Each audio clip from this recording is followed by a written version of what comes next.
should be made by those closest to our students, those who know what they need to succeed.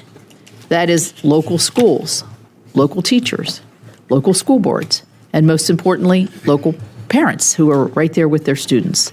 Formula grant programs like Title I, IDEA, and career and technical education provide the crucial flexibility that states and local communities need to best meet the needs of all students.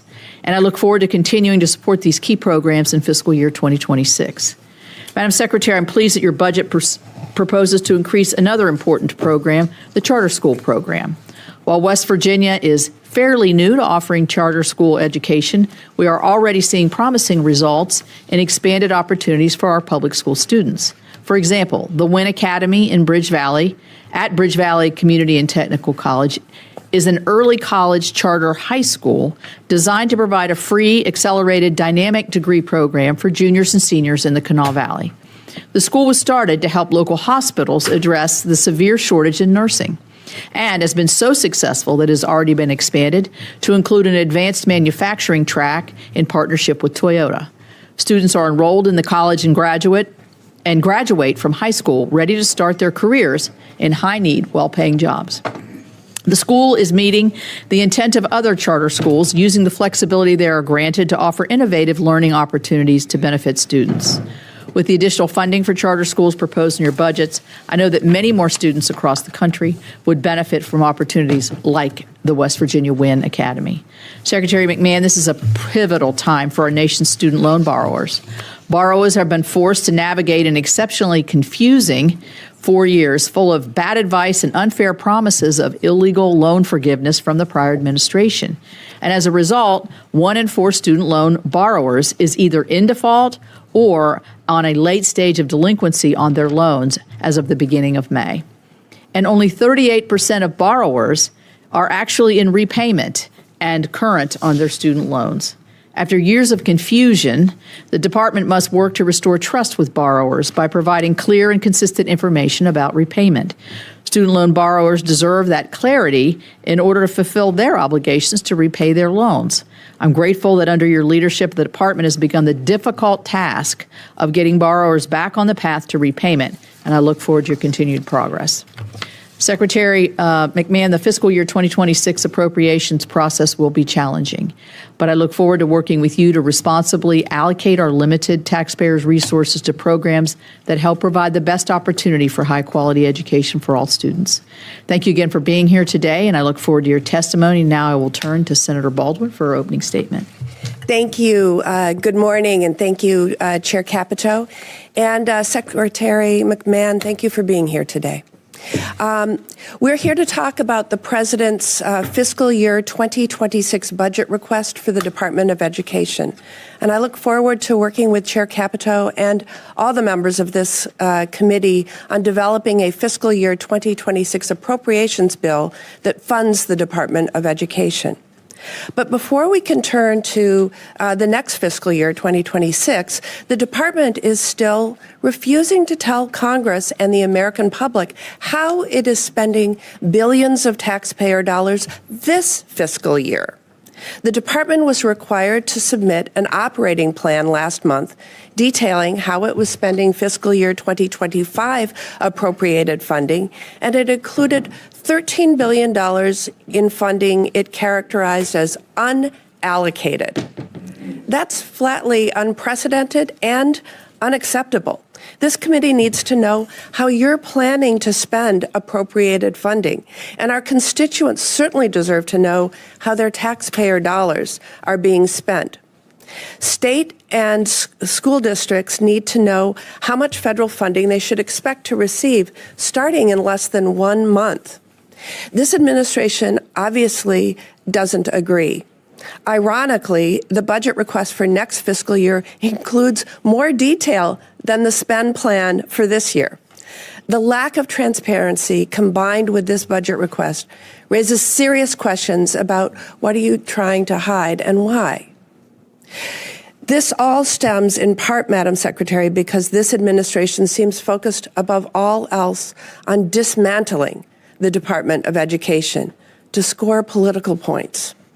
Regardless of the impact on tens of millions of students, including some 800,000 public school students in the state of Wisconsin. Even issues I think we would agree are priorities, such as expanding career and technical education opportunities for students, will be undermined by this administration in the name of eliminating the department. I am very concerned by reports that you are trying to move career and technical education programs to the Department of Labor against mandates from Congress, and in a way that could harm students who participate in these vital programs. There's simply no reason to take this administration at its word when its actions tell a different story. It has shown time and again, the more forcefully it says one thing, the more it is doing the opposite. So, Madam Secretary, you claim the administration's goal of eliminating the department is about returning education to the states. At the same time, this administration is attempting to exert more control than ever over the decisions in our schools and campuses. This includes demanding that states certify that they are not implementing DEI, which the department purposefully left vague so it could cut off funding whenever it chooses.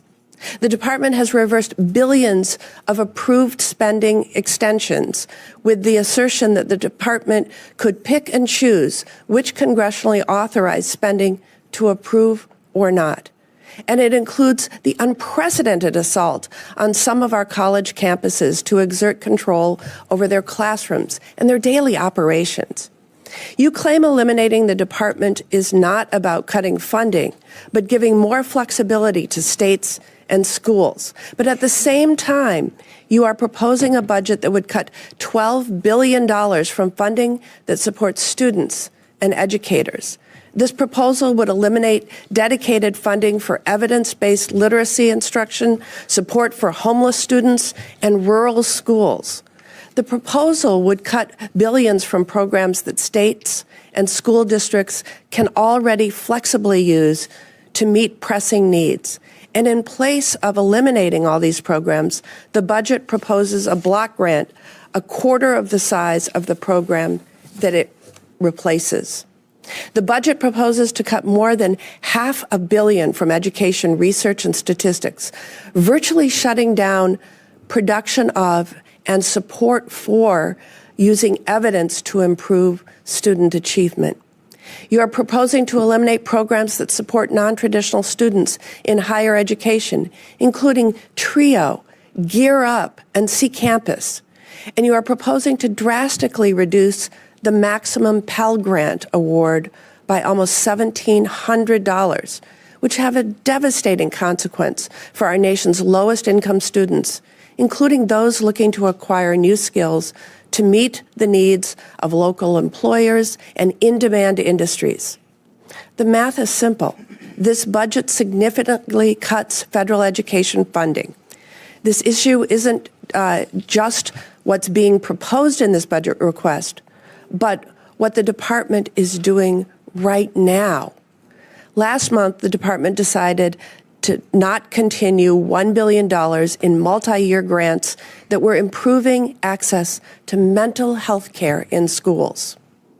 This includes funding provided on a bipartisan basis in response to the Uvalde school shooting that took the lives of 19 students and 2 teachers while injuring 17 others.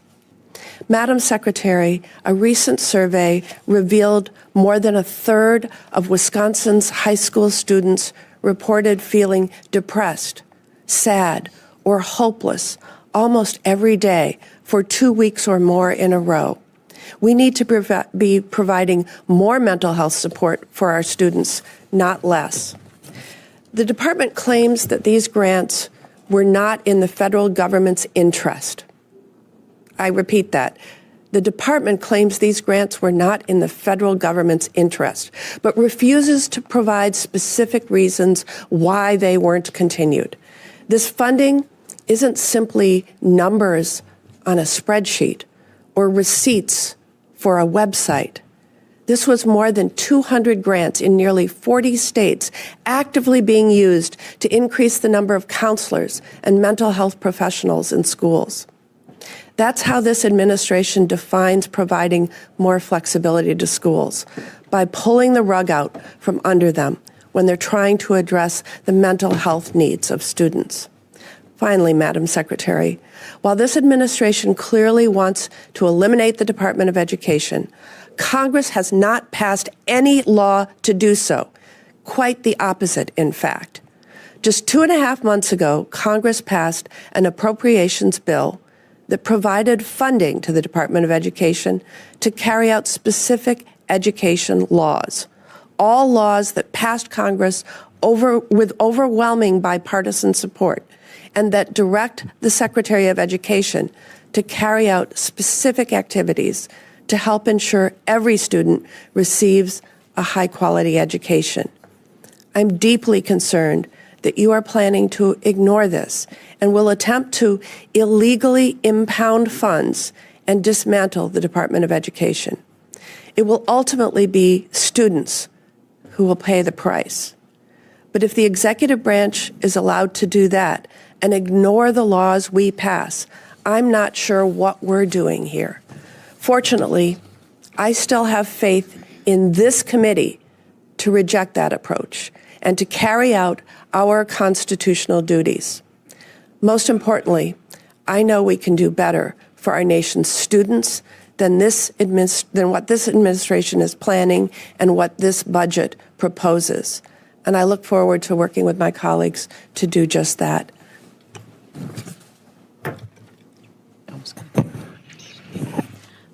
Well, thank you, Senator Baldwin. And you see we've been joined by the chair of the full committee. I'm going to ask the secretary to give her opening statement first, and then I'll turn to the chair. Thank you. Welcome, Secretary. Thank you. Thank you very much, Chairman Capito, Ranking Member Baldwin, and distinguished members of the subcommittee. Thank you for having me today to represent the goal I share with my boss, President Trump, to responsibly eliminate the federal bureaucracy, cut waste, and give education back to states, parents, and educators. With your partnership, the fiscal 26 budget will take a significant step toward that goal. We seek to shrink federal bureaucracy, save taxpayer money, and empower states who best know their local needs to manage their education in this country. We have reviewed our programs and identified spending that does not fulfill the mandate of trust the American people have placed with President Trump.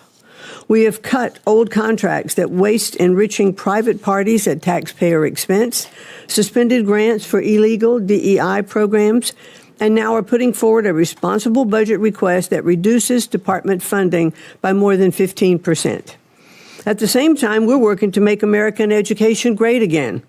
In our conversations with governors, teachers, and parents across the country, we hear calls for accountability and more local control. That's our goal, to give parents access to the quality education their kids deserve, to fix the broken higher education industry that has misled students into degrees that don't pay off, and to create safe learning environments. We're holding institutions to account when they facilitate discriminatory or hostile environments on campus. A level playing field with limitless opportunity, I think, is a vision that we all can share. Our budget reflects this vision. Its cuts reflect a bureaucracy that is getting out of the way, and its continuations and increases represent smart spending that will help improve student achievement and not serve bureaucratic interests. Our goal is clear. Make education better, fairer, and more accountable by ending federal overreach and empowering families, schools, and states who best know the needs of their students. I'm eager to partner with you to make the vision of the future a reality and to ensure every child is part of it. Thank you, and I look forward to your questions. Thank you. And I'll turn to the chair of the full committee, Senator Collins from Maine. Thank you very much, Madam Chair. Madam Secretary, let me first welcome you to the committee. I know that you care deeply about our students. We may have different views on how to best achieve the goals that we share, but I do not question for a moment your deep commitment to education and our nation's students. I've been very concerned that we've seen a drop in performance by our students that occurred since the COVID unwise closures and prolonged closures of schools and continued in the Biden administration, and that's something that should concern us all. I'd like to turn to the TRIO programs, like Upward Bound. That's an issue that you and I have discussed. From my experience in Maine, I have seen the lives of countless first-generation and low-income students, not only in Maine, but across the country, who often face barriers to accessing a college education changed by the TRIO program. I'm actually wearing my Maine TRIO pin today, just to emphasize my support for that program. In fact, 3 of my own staff members went through the TRIO program and tell me that they would not have pursued higher education but for the support and confidence that the TRIO program gave them. The president's budget, unfortunately, in my view, proposes to eliminate the TRIO programs. And as co-chair of the Congressional TRIO Caucus, I strongly disagree with the president's proposal. Could you explain why the administration has decided that TRIO programs are not worth the investment that they make in people's lives and the robust bipartisan support that they enjoy due to their success? Want me to answer now? Please. Thank you. Thank you very much. And I know that these programs are very near and dear to your heart. We have had at least 2 pretty lengthy conversations about them. And TRIO will be funded through the end of this year. So all those funds will go out. But it is not proposed to continue in the 2026 budget. What we found is the programs, while I absolutely agree that there is some effectiveness of the programs in many circumstances, these programs were negotiated at very tough terms, in that the Department of Education has no ability to go in and look at the accountability of TRIO programs. It specifically eliminates our ability to do that. And I just think that we aren't able to see the effectiveness across the board that we would normally look to see with our federal spending. So while there are, I think, many instances, and I believe also that Chairman Capito even worked in TRIO for a while in her earlier years, I do think there is effectiveness of many programs that I'm just not sure the total expenditure warrants. I do know, however, that Congress does control the purse strings, and I would sincerely hope that if you decide with appropriations to continue these programs, that we could work with you to renegotiate those terms that we feel kind of hamstrung the Department of Education and not being able to fully understand their accountability. That's a real drawback in these programs, and I think all of us would agree we want to make sure that anything that we are funding, we can attach accountabilities to it. Well, as with the Job Corps program in the Department of Labor, I think the answer is to reform and strengthen those programs, fix what's wrong, increase accountability, not abolish them. And I look forward to working with you in that regard.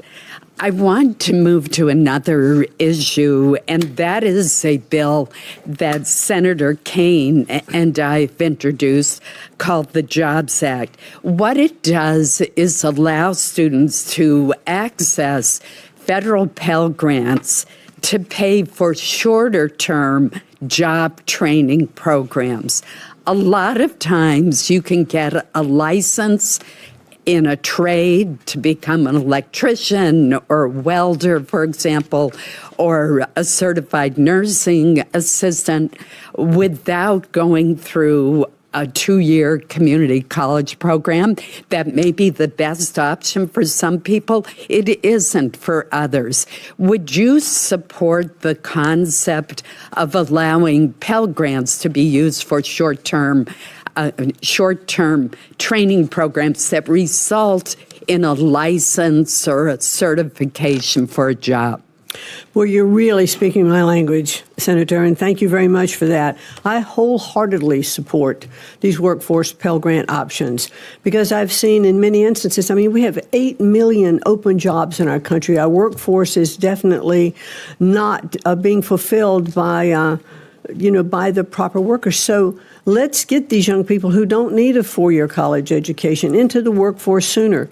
I'm in agreement that even when they're in high school, we should start these programs, in high school leading into apprenticeship programs. But the workforce Pell programs, the short term you're talking about, I also think they can be stacked in credentials so that you can really propel yourself into be a stronger economic contributor. So I'm all for those. Great. Thank you, Madam Chair. Senator Baldwin. Thank you, Madam Chair. Secretary McMahon, during your confirmation hearing, when asked about spending appropriated funding, you said, quote, if they have been appropriated by Congress, those funds should be disseminated, close quote. You also said that eliminating the department is not about cutting federal funding for schools.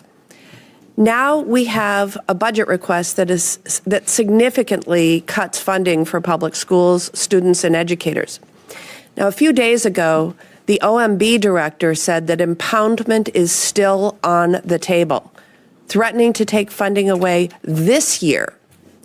And we have your spending plan for this year that still leaves more than $8 billion, in your own words, unallocated. Not spending these funds is the administration making a decision not to invest in our children, and that decision has real consequences. What you consider unallocated for this year includes $1.3 billion for before and after school programs, which supports programs for thousands of students in Wisconsin in approximately 150 locations throughout the state, and over $2 billion to support effective teachers, of which an estimated $23 million would provide evidence-based professional learning for educators and help address gaps in access to effective teachers in Wisconsin. Are you going to allocate all of the funding Congress appropriated for students and schools in Wisconsin and across the country this year? Well, Senator Baldwin, thank you very much for that question. And I understand your concerns. What we have done in putting forward our operating plan, the first operating plan to show where we were making allocations, and then followed up with the second operating plan. This isn't a nuanced question. Congress passed a law appropriating this funding. You said in your confirmation hearing that you would spend funding Congress appropriated. If the answer isn't simply yes, based on all of the evidence before us, that leads me to believe that you are planning to withhold funding and shortchange schools, students, and families across America. Well, we're going to continue to look at the allocations, and we'd like to work with you as we continue to evaluate those programs. We passed a continuing resolution that appropriated funding, and you said earlier that you were going to spend it as appropriated as is signed into law. So I'm going to move on. Secretary McMahon, when we met before your confirmation hearing, you told me that our students' mental health was a priority for you. Yet you recently decided to discontinue mental health grants that Congress authorized and funded on a bipartisan basis because you determined, quote, they were not in the best interest of the federal government, close quote, which makes me wonder what changed since our conversation. Your operating plan for fiscal year 2025 describes this funding as unallocated this year. Your budget request for next year proposes eliminating this funding. Secretary McMahon, do you believe increasing access to mental health supports for students is not in the best interests of the federal government? We're not looking to eliminate this funding. We are simply continuing the funding, but will allow the states to rebid on the competitive grant basis. And we're evaluating those programs across states. I think that a governor in a state or the local superintendent or the health care professionals that are working in that state have the best opportunity in looking at what is happening in their areas to make those requests for those grants. And so that's what we're looking at. Secretary McMahon, the grant that you discontinued for the Wisconsin Department of Public Instruction was being used to expand access to mental health care for students. We're talking about more counselors and mental health professionals in schools.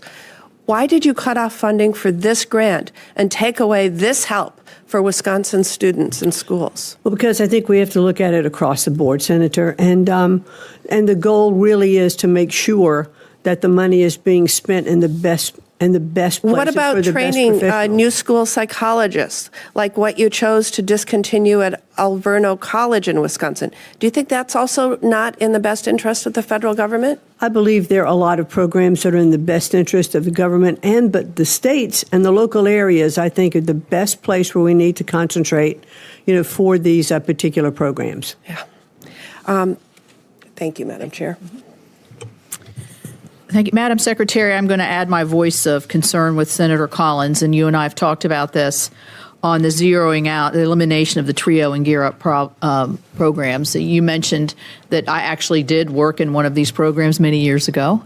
But my state and many of our states, but mine in particular, I think, has a lot of first-time college goers, a lot of students that don't have the aspirational goals either within their family or they're not looking at how they can achieve education or a certificate or whatever. And that's where I think these programs have been particularly useful. So I would encourage that we look at this again, and we certainly will as a committee, because all of us have this issue within our states in terms of that first-time college goer or student that really needs the extra push, the camaraderie, the community that a lot of these, I've gone to their graduations and been their speaker, and it's really quite delightful to see how far they've come in a short period of time. So I'm going to move on from that question.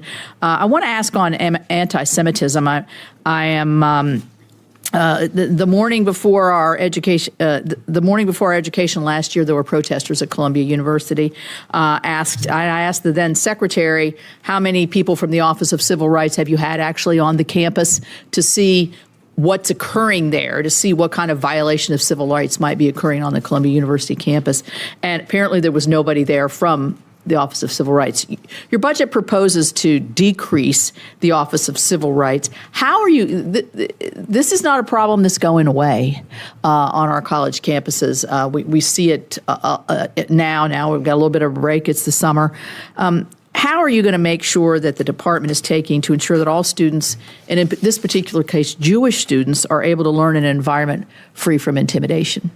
Well, thank you very much. Senator Capito, I think it is pretty evident from the actions that we have taken relative to Columbia and looking into Harvard as well, and fulfilling the promise that President Trump made when he was campaigning that he would not tolerate anti-Semitism on our campuses or discrimination of any kind. So I have personally met with first Katrina Armstrong, who was the president of Columbia when the first issue was addressed, and now with the second, Claire Shipman, who is there now. We've talked about the issues on Columbia's campuses, and we have worked with them, I believe, in how we can solve some of these issues. They have to set their policies and their priorities, and they have to enforce them. They can't allow encampments on campuses. They can't allow students to come on dressed with masks so that you can't identify these students. I think they have to also vet the students who are coming in better to see what kind of backgrounds that they have. Even professors who come on campuses, or are they teaching ideology or more in subjects? So I personally have done this in conversations with these presidents, with other presidents of universities, to understand what their policies are. Our Office of Civil Rights has opened many cases looking at anti-Semitism, and we are actively enforcing that, as well as we have defunded some of Columbia's programs, $400 million there, and about $2.2 billion with Harvard. We're saying we mean business. These programs and policies have to have teeth. They have to be enforced. No student should have to go on campus and be afraid to go to class. All right. Well, I agree with the substance of what you're saying. My concern is by cutting so much out of that particular, you're one person. You need the support and the backup of that office to be able to investigate these cases. So I'll leave it at that. Let's talk about literacy, because I mentioned it in my opening statement. These test scores are very troubling, I think, and you want to try to figure out how do we attribute to this? It's not like there's not great teachers everywhere all around this country trying to figure out how to get their students' achievement moving up in the right direction. I will say this, my state of West Virginia, the state legislature, in recognizing this, did allocate additional funds for reading teachers in the very early, grades 1 through 3 to try to move our scores up, because we have traditionally lower scores. We did actually that did make a difference. Having that extra teacher in the classroom where you can pull a child aside, give them that one-on-one attention, really does make a difference. How is the budget that you've put together, is the answer to push it down to the states so that they can make those differences with our literacy and our math scores that we're falling behind? I think it's a chief concern. Well, certainly, I think just what you were talking about, at your state level, you put an extra teacher in the classroom because you recognize the need there. I think that will make an incredible difference. There have been a lot of programs that have been tried to make sure that we could help students to read, and they've not worked. But what we are seeing in states that are doing programs now that are returning to the science of reading. We saw it in Louisiana. And the PASNAPE scores. We have seen it in Mississippi. We've seen it in Iowa. The children that are learning to read and can read by the end of 3rd grade are those that have the greatest opportunity for success. Up until 3rd grade, we read to learn, and after that, we learn. We learn to read up through 3rd grade, and then we read to learn after that. Right. Thank you. Senator Durbin. Thanks, Madam Chair, and welcome, Madam Secretary. Since you're the Secretary of Education, I think it's maybe appropriate that we start questioning with a pop quiz. Are you ready? I never have liked pop quizzes. I never have either, but I'm going to give you the answers ahead of time. The answers are 8 and 30. 8 and 30. Remember those two numbers. What percentage of high school students in America attend for-profit colleges and universities? 8%. 8%, perfect. What percentage of student loan defaults in America come from students in for-profit colleges and universities? Must be 30. It is. Great. You just aced the test. But the problem is that the difficulty these students face becomes a lifetime problem. Imagine, if you will, first-generation college student trying to pick a place to go to school, inundated in high school with glossy brochures for-profit colleges and universities which promise the sun, the moon, and the stars. The student goes and learns that there are Pell Grants available through for-profit colleges and universities. They hear the promises that if they just attend this school and graduate, there's going to be a good paying job at the end of the rainbow. And it turns out it's all phony. Over and over again, these students are being deluded and deceived. There's much more scam than there is scholarship. There's more hype than there is higher education. So most of them, or at least 30% of them, end up with loans they can't pay back. They never see that job that was promised to them. But they've got one last place to turn to try to get their lives back on track. I've met a lot of these students. Have you met any of them? I have. I have seen their stories and heard their stories from them, living in their parents' basement because of student loan debt and no college diploma, or a worthless one from some for-profit colleges and universities. You have a department within the Department of Education for borrower defense. Are you familiar with that? Yes, I am. Can you tell me what you understand the borrower defense law to promise? Well, first of all, I'd like to address how we started the conversation, not the percentages. But this is an issue, sir, that is, I think you well know, is not just relative to for-profit universities. We have many of our universities today that are promising degrees and jobs which are not being fulfilled, even those from very prestigious and elite universities.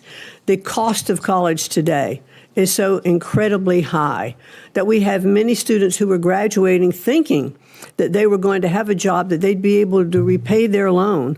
But the cost of those loans are so high that even if they get that job, it may not, over the course of their lifetime, would be able to repay that loan. So one of the things that we have proposed, and looking at our FAFSA application forms, is providing information even on FAFSA that would indicate to a student who is applying for a student loan, hey, take a look at this. This is the college you're going to. This is the job that you want. And this is about how much money this job can pay. And is this college the right place for you? Or are these courses the right place for you to take? So let's give up front a little more information so that they actually have an understanding of what their opportunity in the marketplace can be. Thank you, Madam Secretary. I want to reclaim my time since it's very limited. The point that I'm making is there is one brand of college and university that is particularly egregious when it comes to deceiving these students. It's for-profit colleges and universities. 8% of high school grads, 30% of student loan defaults in that category alone. It stands out from all the rest. The point I'm getting to is you're hollowing out the borrower defense agency within your own department. This is supposed to be the rescue for these students to finally get back on track and maybe go to a good school one way or the other. Why would you hollow out the resources there and the people that are enforcing the borrower defense rule when we have these terrible numbers of exploitation of students? Well, and my point is that we shouldn't just focus on those schools. I do know that I totally agree with you. There are some scam universities out there. Well, why would you hollow out the people who are supposed to enforce it? Because I think we're putting other measures in place. But the scam... Give me an idea of what you're putting in place that's better than the borrower defense rule. Well, we just talked a little bit about FAFSA. It's the education up front so that... I'm talking about the victims, the ones who are already victims. They're in debt by tens of thousands of dollars. They're living in their parents' basement. They have no place to turn. And you're telling me the FAFSA form application is going to help them? How can it help them? And that's not in place yet, but I think that's going to be very, very helpful. Here's the other thing. Where are our guidance counselors in high schools? Who are they talking to? I think they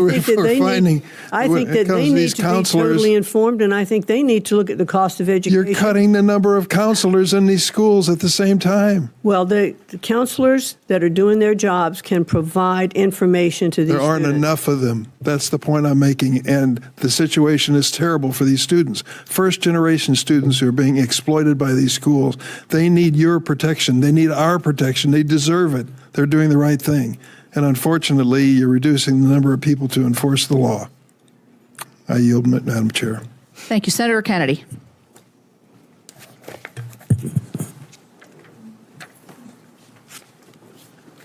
Madam Secretary, I want to welcome, by the way, I want to ask you about the TRIO program that has been mentioned, and its sister program, Gear Up. We spend $1.858 billion a year on TRIO. Yes. That's $1,580 million a year. Is my math right? I think that's right, sir. And how long have we been spending $1,580 million a year on this program? I'm not sure of the total length of time of the program. More than 10 years?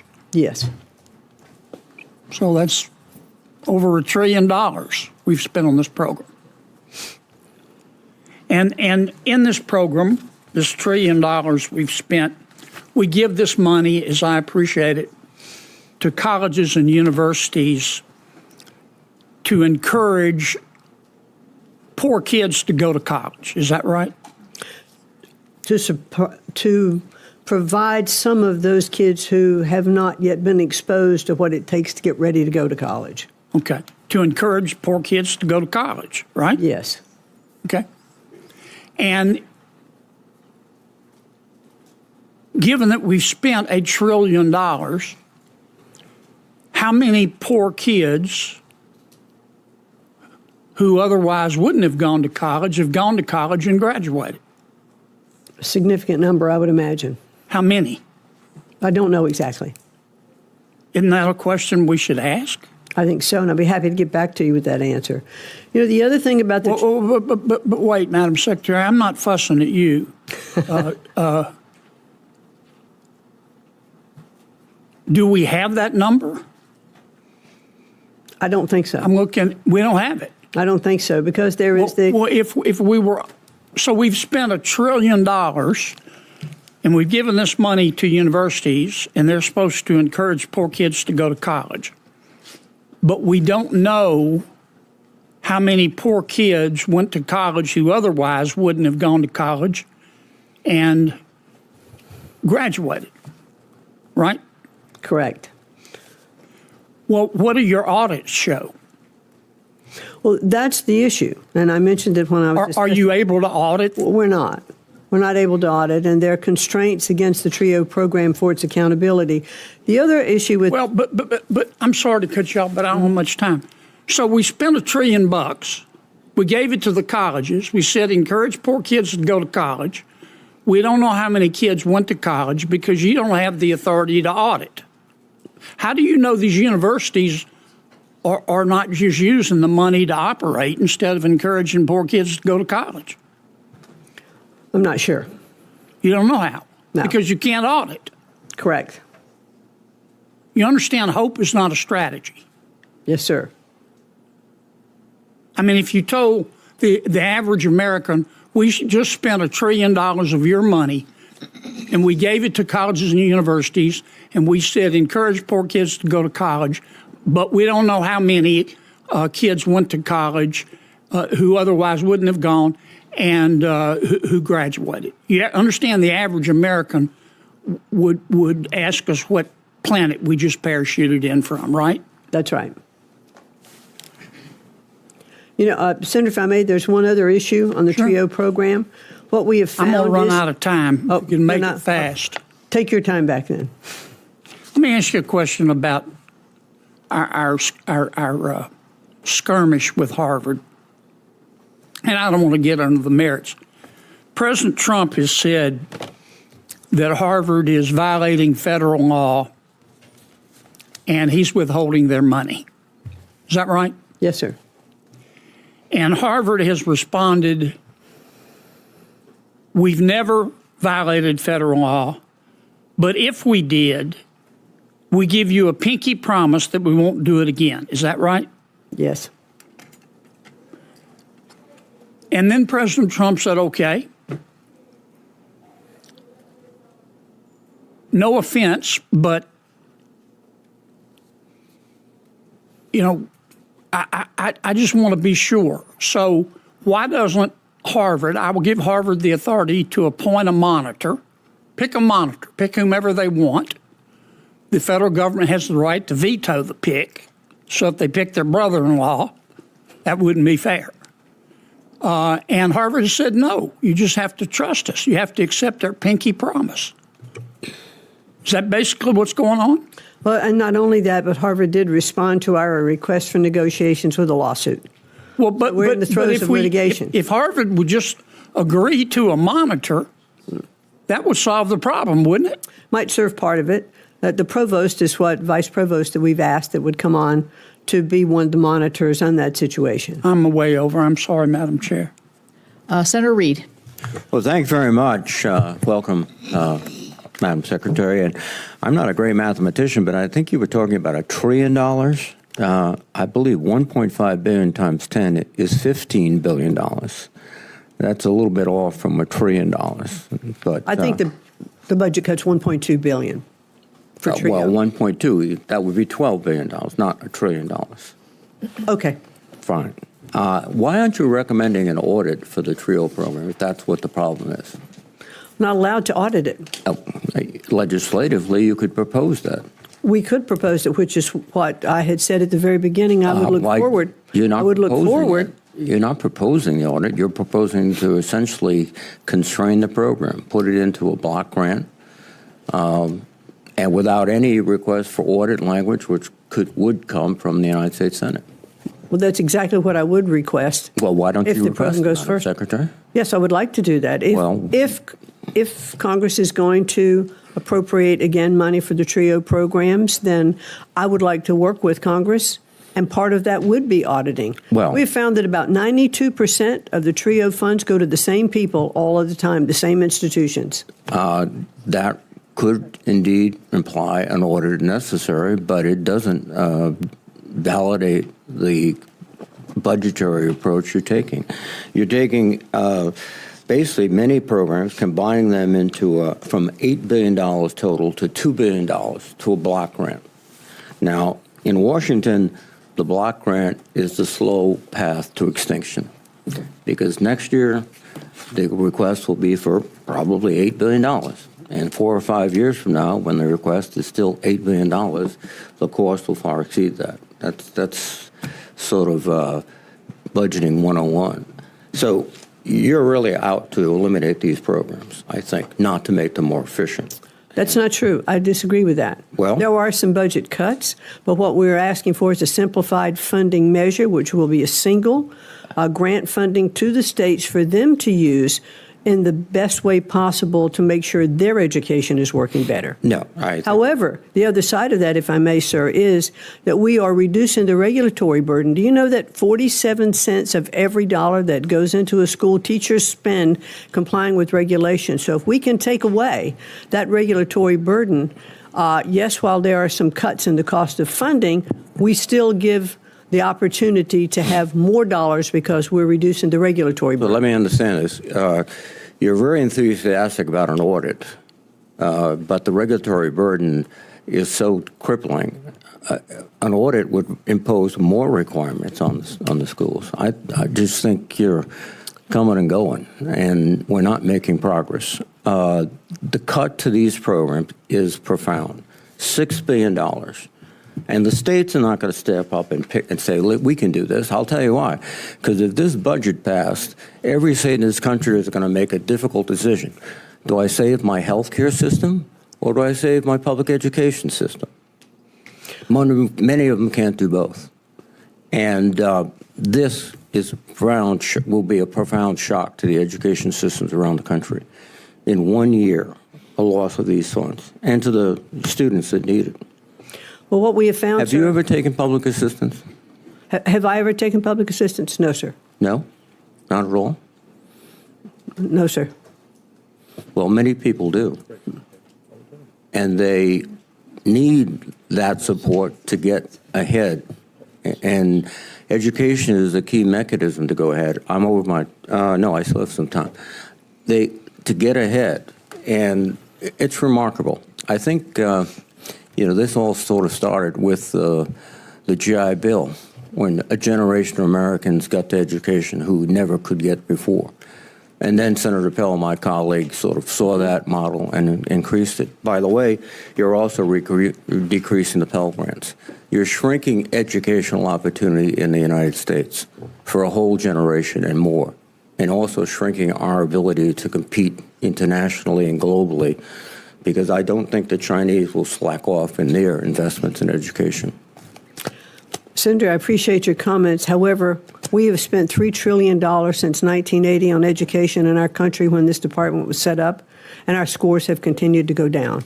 We are not doing something right. And your numbers are a little bit off on a number. We're going to have it's still a cut, but it's about a $4.5 billion cut, not $8 billion cut. Well, it's a significant cut. And to be more responsible. To be more responsible, your responsibility amounts to just surrendering. Sorry, sir? Surrendering. We have this crisis in education and literacy, all these factors. What we're going to do is pull back, let the states do it. No, we'll spend it more responsibly. I doubt it very seriously. Well, let's hope we do. Well, hope, as someone said, is not a plan. Thank you. All right, Senator Britt. Madam Secretary, thank you so much for being here today. I want to start with talking about HBCUs. So Alabama has more HBCUs than any other state in the nation.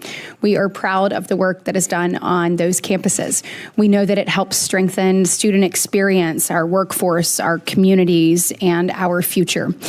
So if you look across coast to coast, there are about 285,000 individuals that are attending HBCUs, and the Strengthening HBCU program has about $300 million annually allocated to supporting the operations and student services and academic infrastructure. So can you walk us through in the President's FY26 budget kind of what you have put in place to continuing to make sure that our HBCUs can thrive and provide that educational opportunity for so many students that otherwise wouldn't have it? Well, in a word or in a very short sentence, we are continuing the education support and the budget support that have been for HBCUs.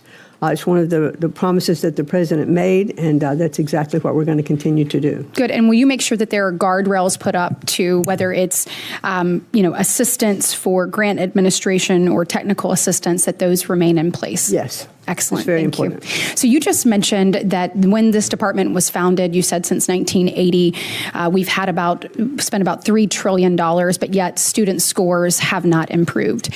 One of the reasons I ran for the Senate is I want the unseen to be seen. I want to close the gap between the have and have-nots, and that is why I am so excited and thrilled about your support and commitment to educational freedom and opportunity. When you look at a state like Alabama, we have the Alabama Accountability Act, and we're working to help families better have access to educational opportunities through scholarship, tuition, and tax credits. But we know that the demand it far outpaces the actual supply. So in your FY26 budget for charter school programs, you've taken it to $500 million, which is a $60 million increase. Thank you. My question to you is can you walk us through how these funds will be used to expand options, particularly in rural communities and underserved communities? So when we work to close that gap, these parents have an opportunity and a choice for their child. Well, thank you very much, Senator Brett.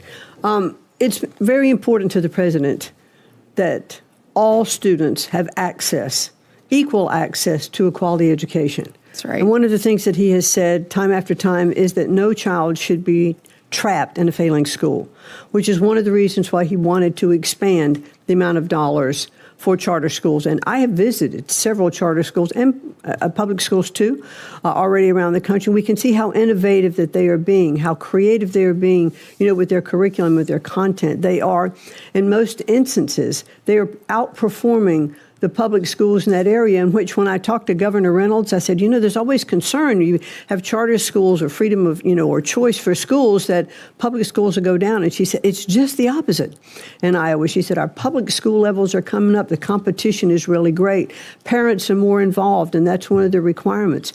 Parents are understanding more that they need to be part of the school board or help to elect the school board members. They're attending the meetings, more conferences with teachers, understanding what it is that their child needs in their community to be successful, to go on for their education. Absolutely. And I am a public school kid, and I am really proud of it. So am I. And I want to make sure that where we have children who are trapped in a failing school, that they have an option and an opportunity and a pathway forward, because education is the great equalizer. As our colleague Tim Scott always says, it is the closest thing to magic that we have in America. So thank you so much for continuing to be committed to making sure that every child has that opportunity to thrive and grow. In my last minute, I want to talk to you a little bit about literacy. Thank you for your commitment to that. I want to understand kind of what your vision is, and I also want to add Alabama to the list of success stories.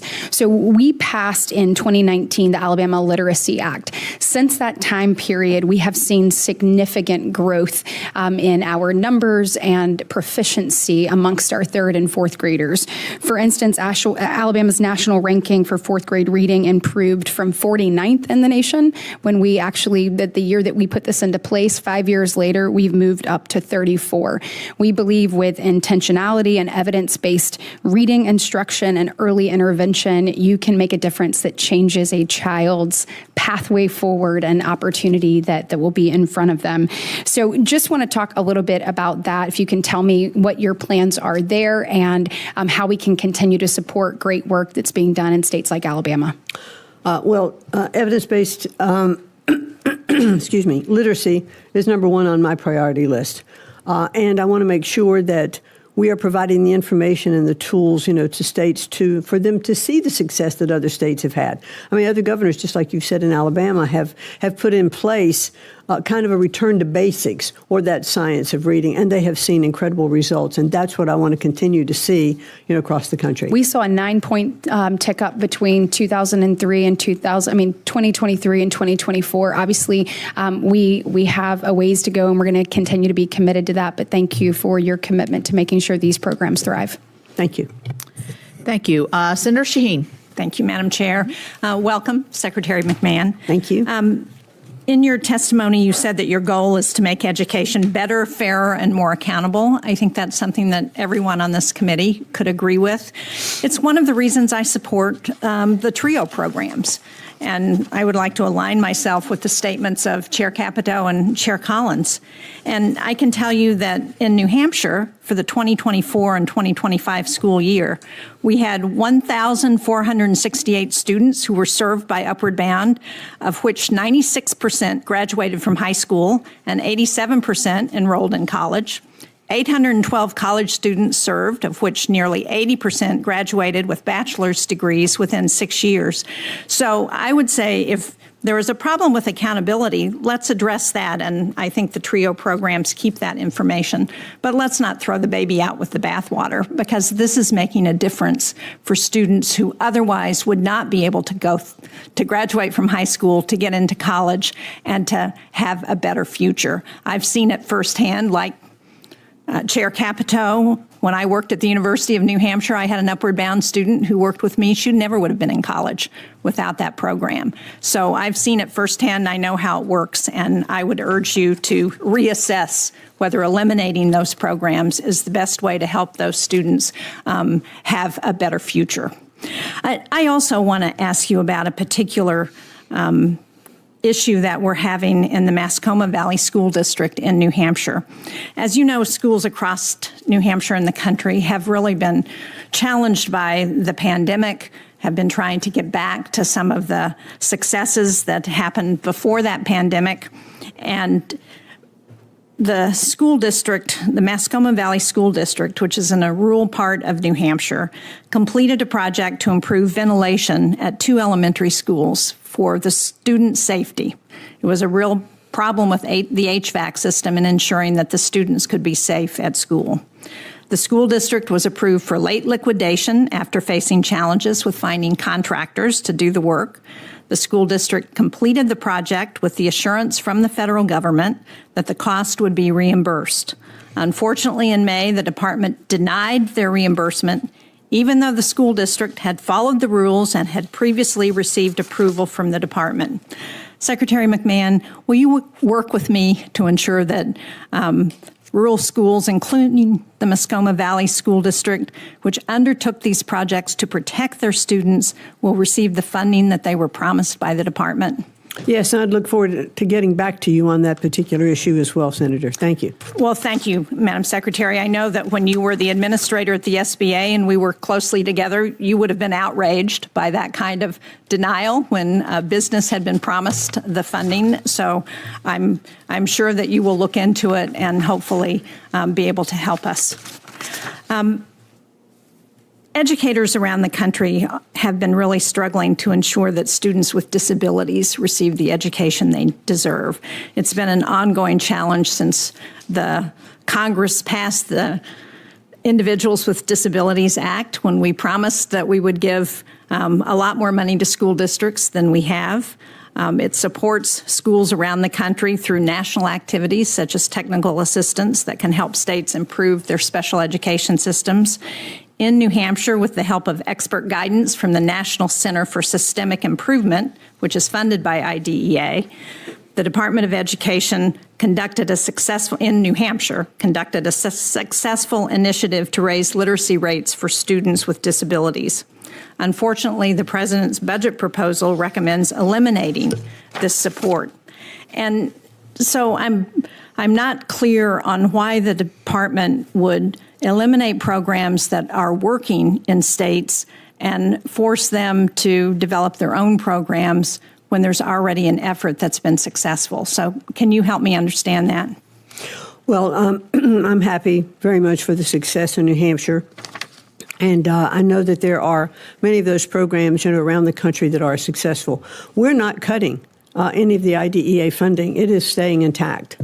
And so the president really has a commitment to make sure that that funding does get into the states. However, there is more flexibility for the states to handle those programs which they think is better for their state. So if that program would be working in New Hampshire, I don't see why it wouldn't be able to continue the way it's operating. Well, as I understand and I'd like to get back to you on that. That would be helpful because as I understand the president's budget would eliminate this successful program that provides help with the National Center for Systemic Improvement. Okay, let me get back to you on that. Thank you. Thank you very much. Senator Mullen. Thank you, Chairman. Madam Chair, what's the definition of insanity? Of sanity or insanity? Insanity. Insanity? Yeah. Doing the same thing over and over again and expecting a different outcome. Right. And what was we ranked in reading and math in 1979? I'm sorry, what? What was we ranked nationally in math and reading in 1979? We were very, very low on the totem pole. We were number one in 1979. Today... Oh, in 1979. 1979. Sorry. Okay. In 1979, we were ranked number one around the world. Today, in reading, we are ranked 36th. In mathematics, we're ranked 28th. It's not working. What we're doing is not working. We're throwing money at the problem today. We have $1.6 trillion out in student loans. We have 50% of the $1.6 trillion, which is 42.7 million borrowers, that are current, only 50%.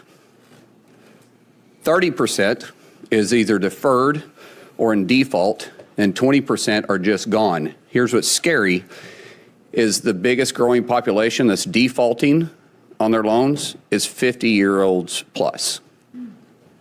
It's a problem. It's a huge, huge problem. So my colleagues want to complain about you making changes. Thank you. Because we're wasting taxpayer dollars and it's not paying a dividend back, which is the definition of insanity, doing the same thing, expecting different results. We deserve better. Our kids deserve better. Our taxpayers deserve better. And we have to make changes. So thank you to yourself and to President Trump, who's got the backbone to say, hey, let's make some changes. Can you explain how the budget reduces wasteful spending and ensures taxpayer dollars are used efficiently? Well, I do believe that as we have combined a lot of our competitive grant programs to a simplified funding measure. So we have cut the total amount. However, as I was mentioning earlier, the amount that is going into the states will be in some states call it a block grant or a single allocation to that state, and it'll be controlled by those closest to the child. It'll be the governor, or it'll be the state superintendent, or it'll be parents and teachers making sure those dollars are maximized within the state. There are a lot of programs, some successful, but not all of them, that have been just awarded. It's a little bit like mission creep. You start a department, you start programs, and suddenly we have 264 different programs in the Department of Education that we're trying to fund and get to these states with not fully having an overall understanding of how well they are doing. So I believe that by consolidating them and put them in a single grant that will go to the states, they can best spend that money. If they need more mental health, if they need an area of concern that's in their state, they know where to send that money much better than the bureaucracy in Washington. So we're cutting regulation, but at the same, we're cutting some of the spending, but we're also cutting regulation to help pay for that. Well, so that kind of leads to my other questions of what steps are you taking to reduce bureaucracy and streamline the department's operations, which I do appreciate that, because My mother was a special ed teacher. My brother-in-law is currently the principal at Guthrie High School. My aunt retired as a special ed teacher. My two sisters went to school for special ed, and it is frustrating for them to sit in the classroom and not be able to actually meet the students' needs, but have to meet to a testing standard that these students with special needs can never achieve. As my mom used to say when she was teaching back in the 70s, that she taught these kids, how to try to live on their own, how to just simply take care of themselves through hygiene, how to actually be able to understand their finances to some degree, to be able to wash their clothes, to be able to maybe cook a meal. And we hate to take it down that far, but at some point, these kids are going to be out of high school, and taking the test isn't their future. They're taking their test as learning how to depend on themselves to some degree, to the most they can, to live the fullest life of their potential. And not having the resources to be able to do that in these schools are tough. And so the bureaucracy affects that. And by the way, it affects the entire school too. And so by cutting that red tape, you're helping the teachers, and the teachers are the one that's desperately crying out for help. They went to school to be educators. Let them teach, because they can do a phenomenal job. They have a heart to do something that I don't. I tell people all the time, I don't have the patience to be a teacher, but those that do, I want to give them all the help they can without having to worry about the red tape and the bureaucracy along the way. So I appreciate you pushing this from Washington, D.C., and letting the classroom make this decision for themselves. Thank you. Thank you. We've been joined by the Vice Chair, so I'll call on Vice Chair Murray for her questions. Thank you very much, Chair Capito. Good morning, Secretary McMahon. President Trump has made clear that he wants to abolish the very department that you lead, and we know here that you cannot eliminate the Department of Education without an act of Congress. But I'm afraid that that has not stopped you from preventing the department from actually doing its job. You have indiscriminately shuttered offices and pushed out half of the department's staff, and under your leadership, we have seen critical research to improve student outcomes axed overnight, and funding for mental health services and teacher training, among a whole lot, abruptly cut off and discontinued. Now, today you come before this committee to request massive funding cuts that do, in my opinion, nothing to help improve opportunities for students in our public schools throughout the country. You are proposing to slash Pell Grants and much more. Now, you and the president say this isn't about cutting education funding, but all about, quote, returning education to the states. But actually, that can be further from the truth, because the reality is this administration is actually taking unprecedented steps to extort schools and universities and hold federal funding hostage if they don't conform with your agenda. So it's pretty clear that returning education to the states actually means letting states and colleges and local communities pick up the tab. And I just don't believe that's how things should work in America. I don't believe that's good for students, and I don't believe it's good for our families. Now, having said that, Secretary McMahon, as I mentioned, you have set out to eliminate nearly half of your department's workforce, and that includes pushing out the door more than half of the staff at the Office for Civil Rights. The entire staff responsible for managing grant operations and contract procurement, and employees who actually prevent students from getting ripped off by predatory colleges.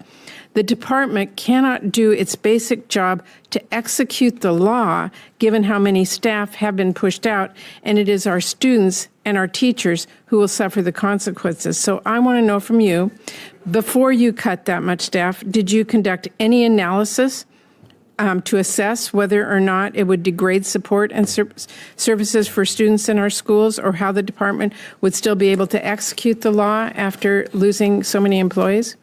Certainly. Excuse me. Good morning. Thank you for that.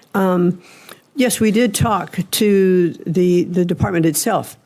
But did you do an actual analysis? OCR. What we looked at across was how can we restructure the department so that we can maximize the use of the people who are there. So what we did was in like training manuals and things of that nature to look at it and say, okay, we can better operate if we focus on. So this was a conversation. You didn't do an actual analysis to determine what the effects of this would be? No. So no study was done. They were just fired, and you assumed that it would work. No, obviously not. I have been in the private sector and done restructuring before in companies, and it's painful to do restructuring. It is painful, but normally companies look ahead and say, what are our goals and what will be the impact if these employees are gone from this department? That's why I asked, but you've not done an analysis, and my time is short, so let me continue. I know Ranking Member Baldwin talked with you about this as well. You were required by law to submit an operating plan 45 days after enactment of the full year CR, detailing exactly how you are spending funding Congress provided this year. You didn't do that. The purported operating plan that you did submit told us virtually nothing about how you are spending taxpayer dollars right now at this very moment. And that really raises concerns about when and actually if you're going to get funding that Congress did provide for FY25 out the door. For example, your FY26 budget request zeroes out dedicated funding for literacy education programs, and your operating plan for this year describes this funding as unallocated. So will you allocate the $220 million for literacy programs that Congress appropriated for FY25? Well, Senator, as I mentioned earlier, we are looking at the unallocated dollars now to determine which of those programs we can best spend those dollars on. And I'll be happy to get back to you. And we want to work with Congress on those unallocated dollars to see where they could be spent the best. Well, what is your plan to make sure that that funding actually gets to the schools and students it was intended to support? We're running out of time here. Well, to look at those programs and then to allocate them to the states if those programs we believe is the best interest. Those funds were appropriated by Congress. Your department was to allocate them, and it really looks to me like the department is illegally impounding funding that would help our students succeed with plans that don't exist and just day after day going by here, and that's our concern. Well, let us work more with you as we update those allocations, as we did before. When do you plan to have those funds out by? Well, the funds that we are approving will go out in this year. Like in this next month or? In the fiscal year. You're running out of time, so we need to see what the plan is, if you could provide Yes. that. Okay. Secretary McMahon, the administration says that one of its priorities is tackling anti-Semitism in our schools. That's correct, right? Correct. Well, the Office of Civil Rights at your department takes the leading role in preventing anti-Semitism and enforcing our nation's civil rights law. It is really an important mission. But as you hopefully know, that office is underwater. What is the current backlog at OCR? Can you tell us that? Well, we inherited about a 20,000 backload from the Biden administration. But one of the things that we found is some of those cases were like one-page complaints, and we've really been able to get rid of many of them. And we are fulfilling. So what is the this is important for me to finish. We absolutely are fulfilling all of our statutory requirements, have not failed to do any of those. And not only are we reducing the backload, but we are keeping up with what's coming in now with a reduced staff. I appreciate because we're doing it efficiently. If you don't have the staff, you can't do them. So no, excuse me.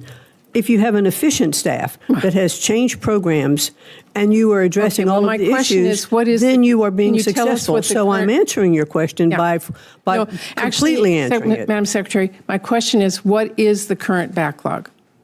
The current backlog is probably about, let's see, I'm looking at my numbers now, about 2,500 cases. 2,500. And how many are you processing per month? Do you have any sense? No, well, we're catching up with the backlog and keeping current on the ones that are coming in. But you don't know how many you're processing every month. You can't tell us, so we can get. I can get back to you with that. Would you? The exact number? Sure. If you could commit to giving us quarterly reports, so we know whether OCR is simply dismissing these cases or doing its job. If you could give us a quarterly. I'd be happy to do that. I can assure you it's doing its job. Thank you very much. Thank you, Madam Chair. Senator Hyde-Smith. Thank you, Madam Chairman, and thank you, Madam Secretary, for being here. And I applaud you for your courage to make changes and the efficiency that is so needed that you're addressing that. You know, we've talked a lot about Pell Grants for short-term courses, and I got here in 2018. We were talking about it then. We continue to talk about it today. Can you just kind of expand a timeline of what you're looking at for allowing the Pell Grants or getting us to the position that Pell Grants can cover short-term courses?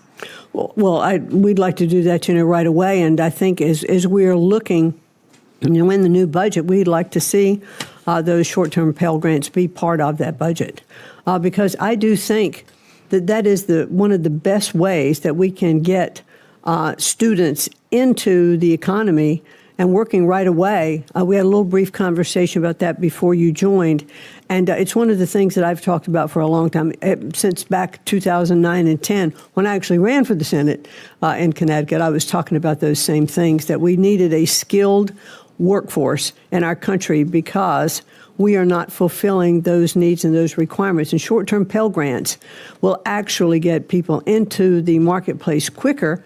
They're cheaper. They can be, we're hoping they could be 6 to 8 weeks. It's not the full term of a community college. And we can get them earning a living. So you're hopeful within the next 1 to 2 years? Oh. Do you think that's a practical time frame? I would hope it would be before that. Great. That's what I'm hoping for as well. And hoping, working with Congress to make sure that happens. Yeah. And we've always talked about administration's wish for workforce-aligned apprenticeship-focused learning as well. And that is just so aligned with career and technical education training. That's so important in my state, and I know many states. But the initiatives happening in Mississippi, this is really important, and we're thrilled that, as Senator Britt was talking about Alabama, we had the Mississippi Miracle that, we were 49th in one time in fourth grade reading. We're in the top 20 now. So it just shows that if you're intentional about something, you can accomplish it. And you did it at the state level without the interference of the federal government. We did it at the state level because we were intentional about doing it. But as such, career and technical grants are especially important to me and my constituents. Please provide us the details about the Department of Education's proposed FY26 budget for these career and technical programs. Well, really, we're looking very much across all states, and we're level funding CTE. It's not being reduced, in the current 26 budget.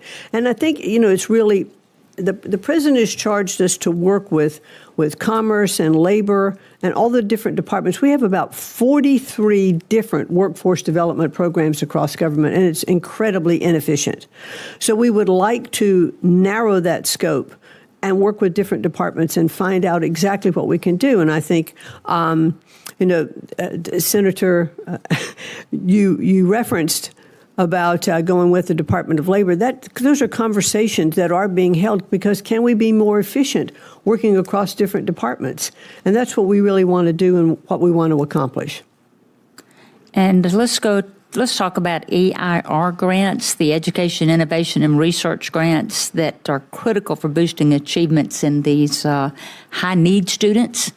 But Mississippi has received no grants from 2021 to 2024, despite the state facing challenges of medium incomes, low medium incomes, high rural student enrollment, and the teacher shortage that we're facing. In fact, no EIR grants were awarded to nearly 2/3 of the states represented by Republicans on the Senate Appropriations Committee. But California, New York, and Massachusetts awarded 49 separate EIR grants, totaling more than $300 million. But I just feel it's important to note that there are no limits on indirect cost imposed by these grants. And do you agree that the EIR funds need to be reformed to optimize their program's impact so that direct resources are sent to the areas of greatest need? Yeah, I'd like to work with you and get back to you on that. I'm not familiar specifically with what happened in Mississippi, but I would like to get back to you and work with you on that program. Yeah, we know a specific that applied, so it's not like we're not applying. We're definitely applying. Right. But in the competitive grant process. Correct. But zero, absolutely zero of that. Okay, I'm out of my time, but thank you for everything you're doing. Thank you.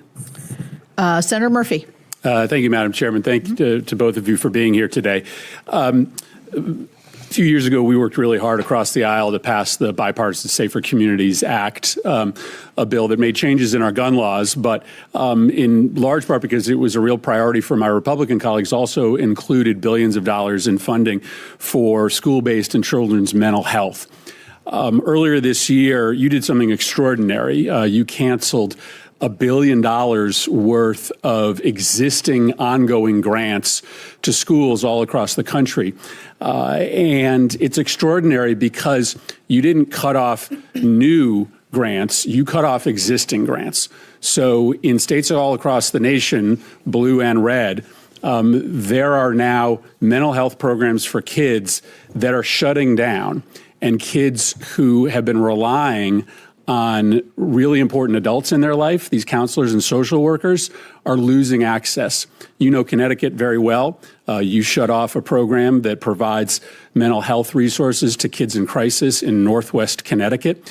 When they did a survey of these kids and asked the kids who are in this particular program who the one adult was who they would go to if they were in mental health trouble or in response to a trauma, every single one of those kids in that program named the counselor funded by this program.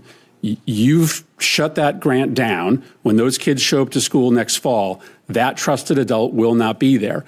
You've told this program, as well as all the other programs, that the reason is they're violating civil rights laws. This program has no idea what you mean by that. And I guess I just ask you this. I'm sure you had to weigh, factors in making this decision, but did you worry about what your decision would do to these kids where you've ripped away their counselors and social workers literally in the middle of the program? Do you worry about what's going to happen to those kids in Northwest Connecticut and kids all across the country who have lost access to their trusted adults? I certainly worry about mental health for children and adults all across the country. I certainly do. I guess I'm asking specific. You must have weighed this. I assume you weighed this when you made this extraordinary decision to shut down $1 billion worth of mental health programming for kids. Did you worry about what you would do to those specific kids? Well, what we have to do, I think, and that's what our simplified funding program is going to do, is to put programs into a single grant that's going to the states to be determined how that money can be best used. But how did you weigh the impact? I'm asking about this specific decision. How did you weigh the impact that, again, these kids in Northwest Connecticut, they literally say, this adult is the most important adult in my life. And you made a decision to shut down that program. And this can be replicated all over the country.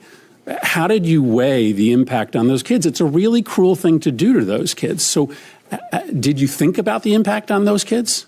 Well, I certainly can't evaluate every particular program in every school district across the state.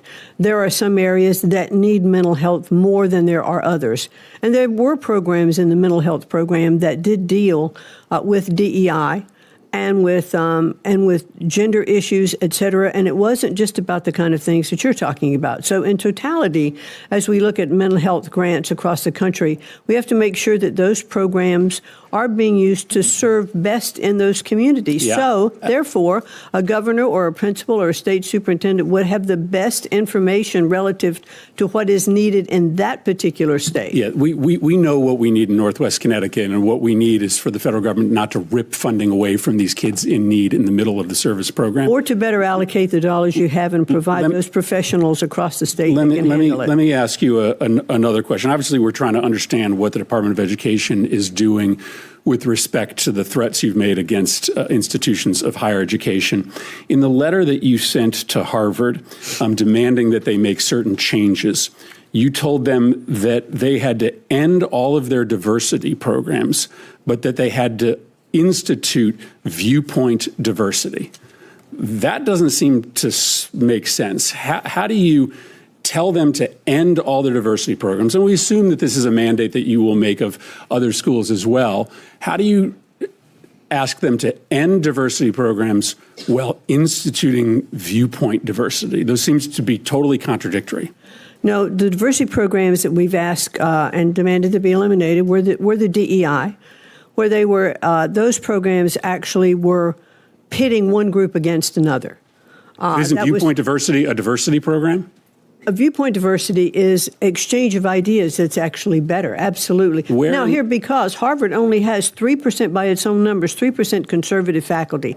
Do you think they are allowing enough of viewpoint diversity through that teaching? Where in the statute does it give you the ability to cut off federal funding for a university based upon your decision, your determination that they don't have viewpoint diversity? Can you cite to a statute, an authority that Congress has given you to micromanage the viewpoint diversity of a college? Well, certainly now let's back up. Well, no. I think that's really important. I'm going to answer your question. Can you cite a statute? Because you can't cut off funding for universities unless you have a statutory authorization to do so. So what statute gives you the right to tell any university that they have to have a certain mixture of viewpoints? So here's what happened with Harvard. No, it's a pretty simple. I don't mean to provide being hostile. Well, I have to give you some. I think you have to cite the statute. The statute's Title VI. These were civil rights violations. That is why we filed a case and defunded or stopped the funding for a while for Harvard, as well as we did Columbia.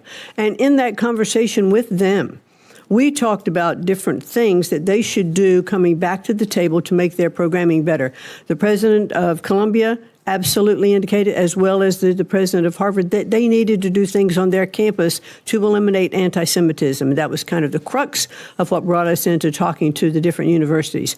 And then we sat down with them to say, okay, these are other issues that you need to address on your campus because you do receive federal funding. Under federal funding, if you are breaking the law, which they did under Title VI. I don't understand any conception of civil rights law to give you the authorization to micromanage viewpoint diversity on campus. That's not authorized under the civil rights title provided to you by the United States Congress. Thank you very much. Senator Merkley.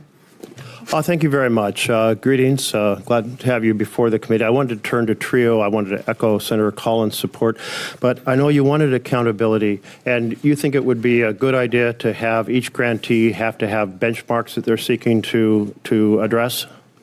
I think that we do need to have better accountability with TRIO, but one of the things that limited time, but benchmarks up front would be useful to have these programs meet?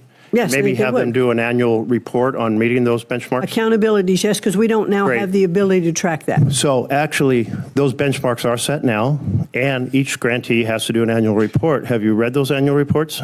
I've not read them all, no. Okay. But I do know that they're not following all the different offices. So, and I've also said that if Congress... Madam, just let me finish if I can.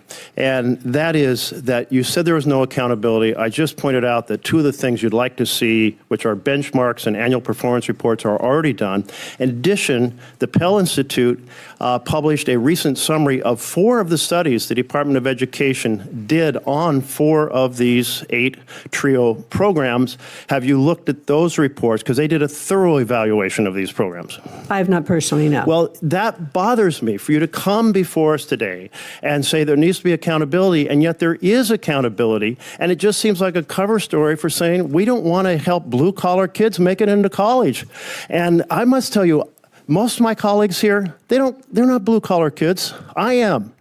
I know how hard it was to make that leap into college. I know the difficulty of the culture when you grow up in high school and you never talk to anybody about going to college, and you don't understand what that's all about in that world. And these TRIO programs have resulted in 6 million students graduating through those programs. And you want accountability? Well, what did those studies say that have been done by the Department of Education?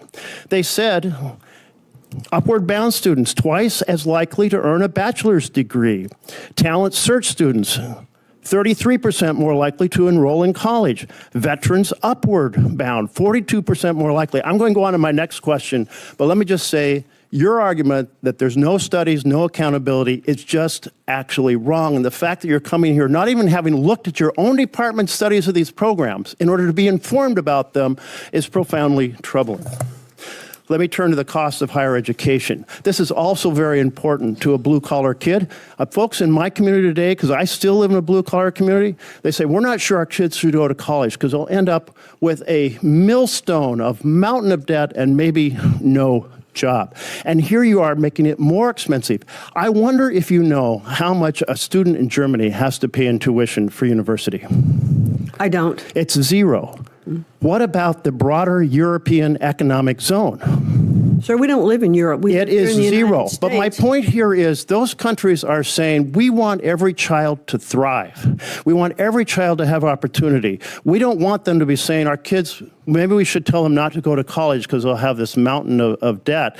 And that opportunity, that's American values of opportunity for every individual. And here you are raising the cost of college, making it much harder for ordinary kids from blue-collar backgrounds to be able to pursue their dreams. And I find that totally inconsistent with Trump's campaign, where he said he would fight for ordinary families. No, I have to disagree, sir. We're not raising the cost of college. We are actually, with all of the programs that we want to put in place, we want colleges to reduce their cost. Well, actually, these loan programs that you're changing are making it much more expensive for kids to go to college, and they're getting. We've not changed loan programs. I'm going to turn to mental health because I'm very concerned about mental health. A few years ago, before COVID, when I was in a meeting with student counselors in Eastern Oregon, a very rural area, and they said, you know, we're seeing kids come in our early ages, and they're acting out much more than they ever did before.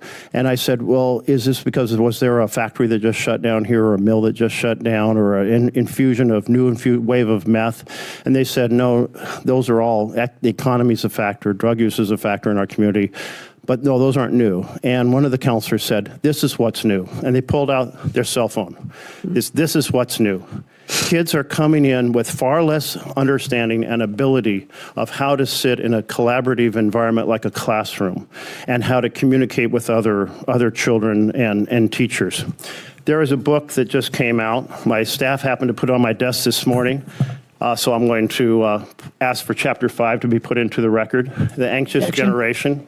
And I was paging through it, and under Chapter 5, it notes that there are 4 factors in which these cell phones are affecting our children profoundly: social deprivation, sleep deprivation, attention fragmentation, and screen addiction. I'd really encourage you to take a look at this. I've been urging the department to seriously look at the issue of how childhood is changing. And childhood is changing because of technology in ways that are really compromising the ability of our education enterprise to work well. But this brings to my point about why you have canceled mental health grants for our schools. We have 5 schools in Oregon that got grants to have more mental health counselors, and you have canceled them. Why have you canceled mental health grants in the middle of an enormously challenging time for our students? We've not canceled mental health grants. We've said we're not continuing them after this year because we're going to allow those programs to be rebid and to take a different look at them, but they have not been canceled. And I couldn't agree with you more about cell phones. There's governors of several states who have said bell to bell there are not going to be cell phones in the classroom, and they are seeing upticks in their literacy and also in the social interaction. So therefore, states have the abilities at very different levels to go ahead and make decisions and to put their policies in place that can be effective. Then the 5 grants that you have canceled that you are unaware of in Oregon, you will restore those 5 grants? We've not canceled. We're not continuing those grants. So if you discover that you have actually canceled grants that were already awarded, you will undo those cancellations? I would like to get back to you on that. I do not believe we've canceled any grants. We're not continuing, but we will rebid them. Well, you'll rebid them, meaning you're canceling them, but you'll rebid them. We are not continuing them. We haven't canceled them. Okay, well, we are continuing. Well, I've got 5 schools that have received letters from you or your department saying their grants, their mental health grants have been canceled. They worked very hard to apply for those grants. Canceled or not continued? That they've been canceled. The grants that they have received for their program. And I will look into that and get back to you. Obviously, when you get a grant, it's for work you're doing from here forward. So if not continuing means as of today we're not funding it, then you canceled the grant. No, you can rebid the grant, you can recompete the grant, and you can have different. Is that what you're doing? You said the grants you got, we're ending them. And we're taking them back, but we're going to I said we are not continuing them after this year. We will have a rebidding process to relook at those grants. Well, I strongly encourage you to understand how the changes you're making are hurting ordinary kids across this country who may have aspirations, and those aspirations may not all require going to college, but many of those aspirations can be well served by higher education, and you shouldn't be putting obstacles in their path. Thank you. Senator Merkley, if you look, what we're doing has not worked. All right. So we're continuing to throw money at things that are not being successful. So we are trying to look appropriately at all of our grants and how the Department of Education is operating. Madam Chair, I'll just say those programs have been successful. If you'd taken the very effort to read the evaluations of the TRIO programs, you wouldn't be here making that argument today. All right, let's wrap up Senator Merkley's questioning. And I will say this in terms of wrapping up. There have been several questions about these particular grants so the follow-up will be great with individual senators. I know you'll do it because you do it with me, and so I appreciate your we'll hands-on right approach. Hands-on Thank you. approach. All right, this will end our hearing today. I'd like to thank my fellow committee members for their thoughtful conversation, and particular thanks to you, Secretary McMahon. For any senator who wishes to ask additional questions, questions for the record will be open until June the 10th. The hearing record will remain open until then for members who wish to submit additional materials for the record. This subcommittee stands in recess, and thank you. Thank you very much.